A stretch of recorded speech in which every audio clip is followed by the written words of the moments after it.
कक्षा 11वीं की ऑनलाइन क्लास में आपका बहुत स्वागत है। लेखा शास्त्र में आज दैनिक पंजी पढ़ेंगे। दैनिक पंजी में इसके पहले अपन ने नकल वही, स्मरण पुस्तिका, जनरल क्या होता है और खातों के वर्गीकरण की जानकारी, इसके विषय में अपन ने पढ़ा। अब अपन पढ़ेंगे दैनिक पंजी में व्यापारिक कटौती और नगद कटौती में क्या अंतर होता है। तो व्यापारिक कटौती और नगद कटौती। तो व्यापारिक कटौती से पहले व्यापारिक कटौती का अर्थ देखेंगे कि ग्राहक को माल की बिक्री के समय, तो जो ग्राहक है उसके माल की बिक्री के समय अपने ग्राहकों को माल की सूची मूल्य पर एक निश्चित प्रतिशत दर पर दी गई कटौती व्यापारिक कटौती कहलाती है।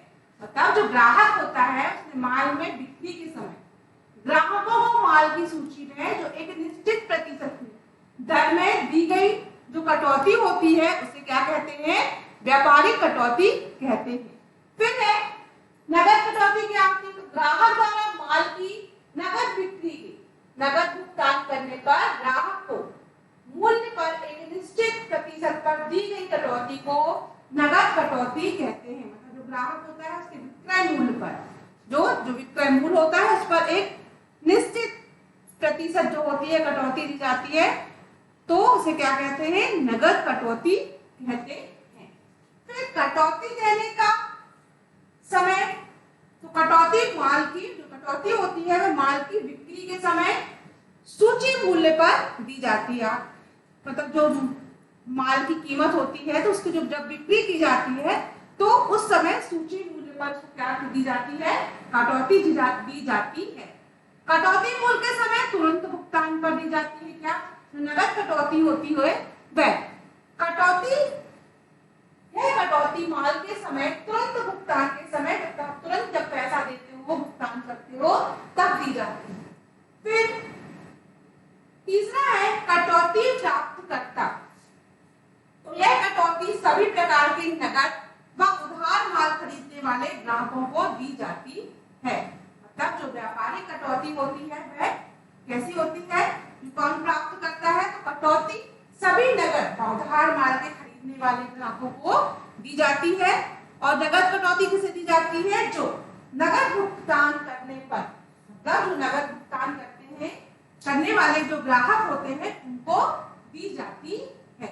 तो आप अभी पढ़ रहे हो व्यापारिक कटौती और नगद कटौती में क्या अंतर होता है। फिर लाभ हानि। तो जो आपका व्यापारिक कटौती होती है लाभ हानि की, तो लाभ हानि इस कटौती में ग्राहक को लाभ प्राप्त होता है और विक्रेता को प्रत्यक्ष हानि नहीं होती। मतलब इस जो व्यापारिक कटौती है उसमें ग्राहक को क्या प्राप्त होता है? लाभ प्राप्त होता है और विक्रेता को प्रत्यक्ष रूप से क्या हानि नहीं होती। इस कटौती में विक्रेता को हानि होती है और ग्राहक को क्या होता है? लाभ होता है। फिर है कटौती की गणना। तो कटौती की गणना कैसे की जाती है? तो जो वस्तु की वह अंकित मूल्य और व्यापारिक कटौती इन दोनों को गुणा करने पर इनकी जो प्रतिशत दर है उसपे 100 मतलब इसको भाग देने पर जो प्राप्त होती है वह क्या होती है? कटौती की गणना की जाती है। और ऐसे ही जो होती है नगद कटौती उसकी गणना कैसे करते हैं? तो उसमें अंकित मूल्य में से जो व्यापारिक कटौती होती है, जो अंकित मूल्य है उससे व्यापारिक कटौती को क्या कर देते हैं?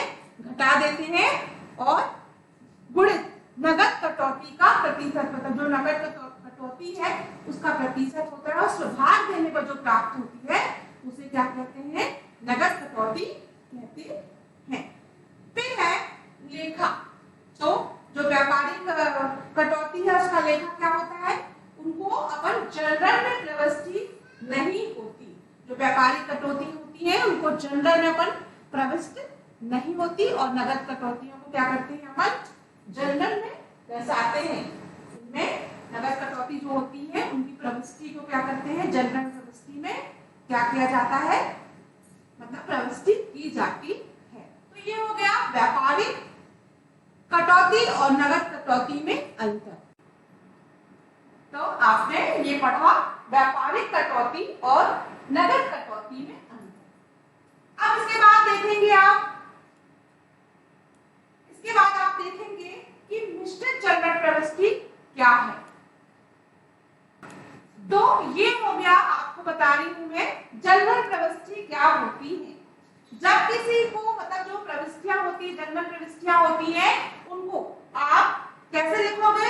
एक किसी तिथिवार एक ही प्रकार का खाता एक से अधिक बार, मतलब जो खाता जनरल प्रविष्टि है खाता होगा तो क्या करते हैं अपन? तिथिवार मतलब दिनांक वाइज बनाते हैं। तो एक ही प्रकार का खाता एक से अधिक बार विकलन हो या बार बार समाकलन की जगह पर मिश्रित जो प्रविष्टियां होती है लेखा किया जाता है, तो उसे क्या कहते हैं? मिश्रित जनरल प्रविष्टि कहा जाता है। उदाहरण के लिए देख लीजिए, एक आपको जनरल प्रविष्टि बता रही हूं मैं, तो जिसमें ए बी सी तीन व्यक्तियों को उधार माल बेचा गया हो तो इसकी ए बी सी को बार बार क्या करेंगे अपन? जनरल में विकलन करने की जगह ए बी सी को विकलन कर दिया जाएगा।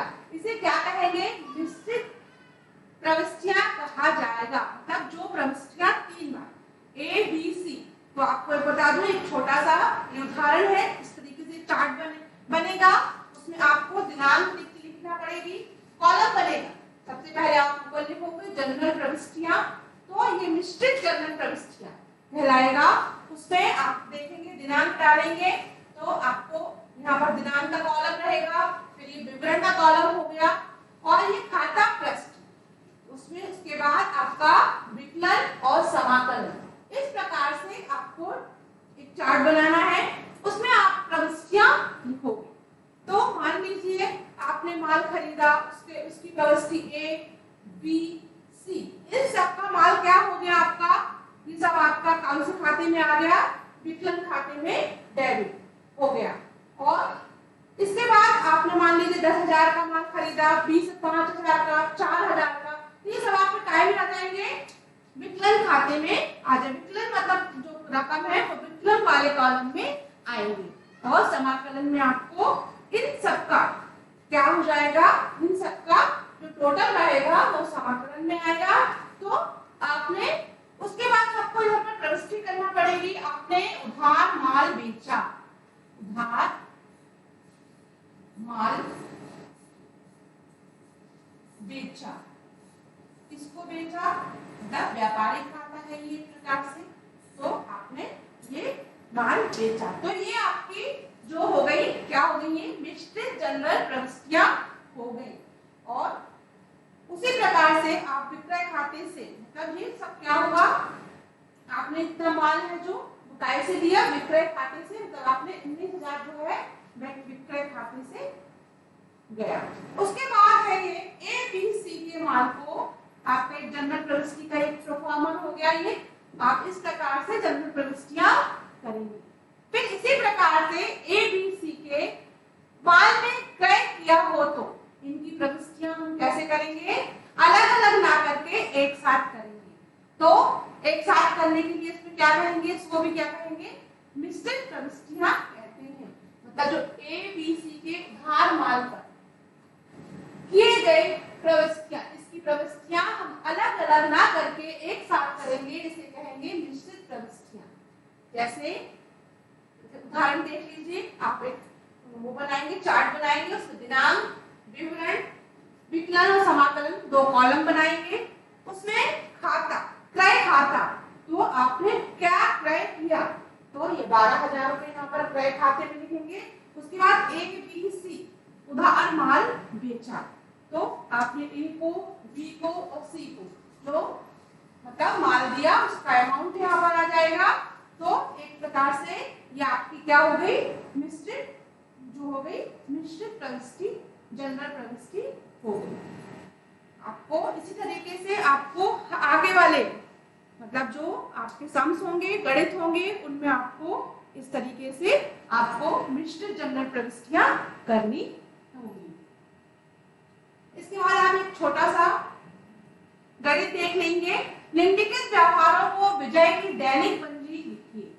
अब आपको विजय की दैनिक पंजी में लिखिए। तो आपको दैनिक पंजी बनाना है, किसके लिए? विजय के लिए। तो विजय की पुस्तक में जनरल प्रविष्टियां आपको यहाँ लिखना पड़ेगा।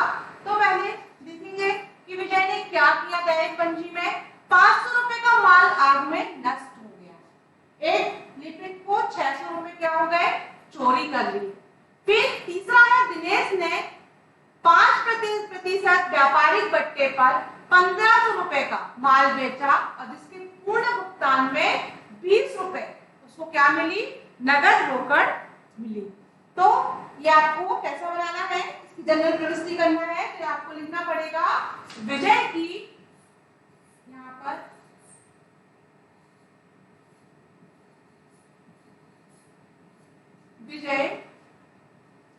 विजय की पुस्तक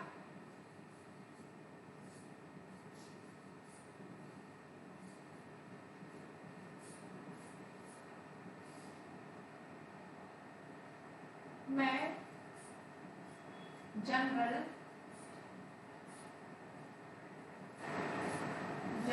प्रविष्टि।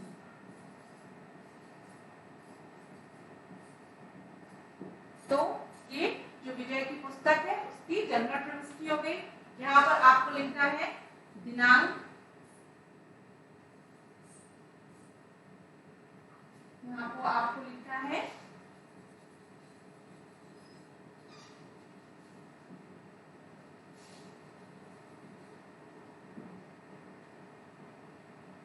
यहाँ पे आ गया दिनांक आएगा आपका,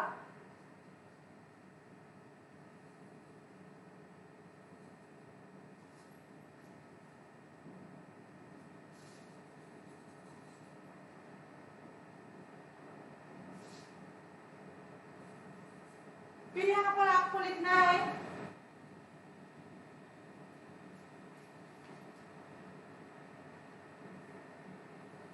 ये आपका आ गया दिनांक,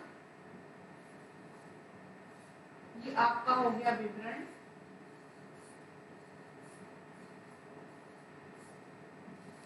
ये विवरण हो गया आपका। फिर हो गया यहाँ पर खाता और यहाँ पर हो गया प्रश्न। फिर यहाँ पर आपका हो गया समाकलन की राशि,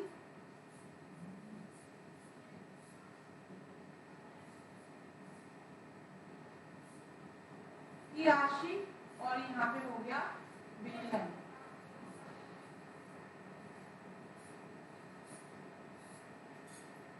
तो सबसे पहले आप देखोगे, पहला हो गया कि आग में सामान, मतलब जो आग में माल क्या हो गया? नष्ट हो गया। तो अग्नि से हानि खाता। तो आपको यहाँ पर लिखना पड़ेगा पहले में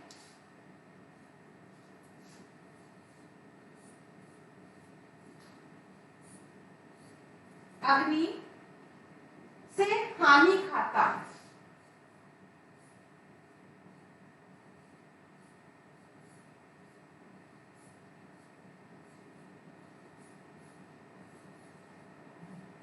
तो हानि खाता आपका कितना हुआ? आपको हानि कितनी हुई? ये हो गई आपकी 500 रुपए की हानि। ठीक है। फिर इसके बाद है, तो ये क्या होगा? क्रय मूल्य खाते से। तो इसका क्या होगा आपका? क्रय मूल्य खाता। ये क्रय मूल्य खाता हो गया आपका। उसके बाद होगा, इसके बाद तो जो क्या लिखेंगे इसके बाद? अग्नि से माल नष्ट हो गया। तो यहाँ पर आप लिखोगे अग्नि से माल नष्ट हो गया। फिर दूसरा है आपका कि चोरी से हानि, मतलब चोरी से हानि खाता, मतलब जो चोरी हुई उसका हानि खाता दूसरा। तो आपको चोरी से यहाँ पर लिखने पड़ेगा चोरी से हानि खाता।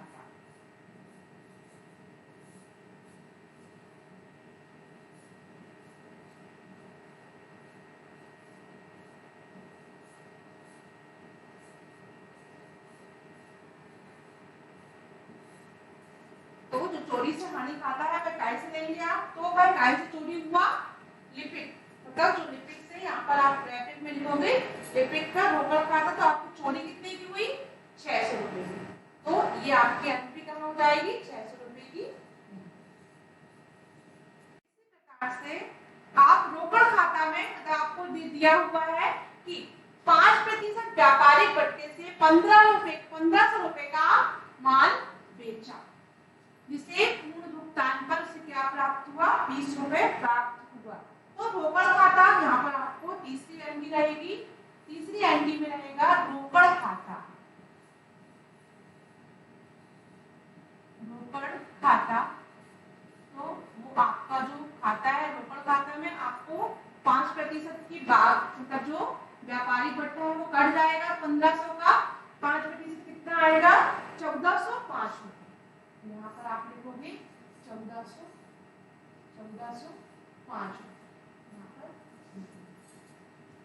और इसके बाद आपका कटौती खाता कितनी का है, आपको पूर्ण भुगतान पर आपको नगद छूट प्राप्त हुई कितनी है, 20 रुपए। यहाँ पर आप 20 रुपए लिख दीजिए।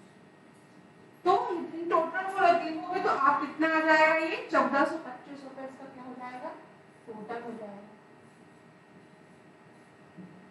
इस प्रकार इसको आप क्या करोगे, फिर आप यहाँ पर आप विकलन में आप लिखोगे यहाँ 500 रुपए, यहाँ पर 600 रुपए आ जाएगा आपका।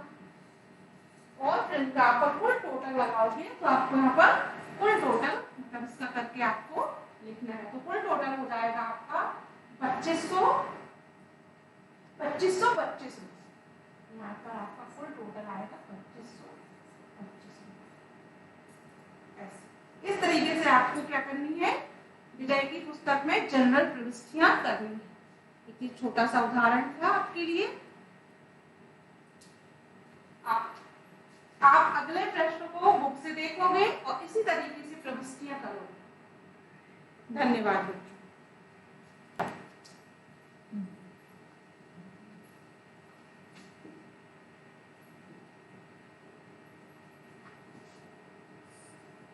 ये आपके लिए छोटा सा एक मैथ से आप घर से करोगे इन प्रविष्टियों को, ये आपके लिए गृह कार्य है। तो या भी आपको मैंने जैसे विजय की प्रविष्टियों के बारे में बताया, पंजी प्रविष्टि के बारे में, ऐसे ही राजा राम की पुस्तकों में आपको पंजी प्रविष्टि करनी है। तो यह छोटा सा एक है उदाहरण आप करोगे और आगे आप थोड़े से बुक से भी देखकर आप प्रैक्टिस करोगे तो आपको जनरल प्रविष्टि बनने लगेगी। धन्यवाद।